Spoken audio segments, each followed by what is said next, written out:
Jeg tror også godt, jeg kan knippe den. Sådan ansigt til ansigt. Nej, stop.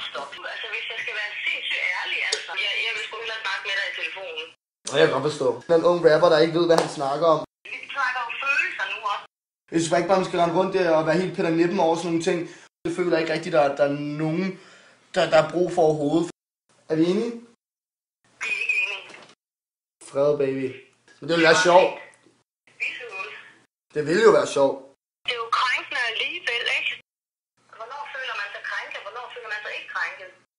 Det krænker mig, for fanden. I lige måde. Vælger at gøre det for på en eller anden måde at holde dig relevant. Sådan der er tilfældet bare ikke. Nej. Stop. Hey, Anne-Grethe, du er en luder. Vissehul, for fanden. Jeg er kun opvokset omkring kvinder. Jeg vil aldrig nedgøre kvinder på den måde. Hver 10. år, der går, kommer der en eller anden ny kvindefeminist. Det er ufedt, at de ord florerer rundt. Der skal jo være ytringsfrihed. Medieluder. Det er ufedt, at de ord florerer rundt. Men du kan godt se, hvad jeg mener. For søren. Du vil ikke kalde det et fissehul eller et fissehul. Du er et fissehul. Hey, du har et fissehul. Det vil jo ikke være en løgn. Du skal søge på fissehul. Det er jo bare et ord. Der er jo ytringsfrihed, Casey. Du kan da ikke udtale dig om noget, hvis du ikke er sikker på, hvad jeg siger.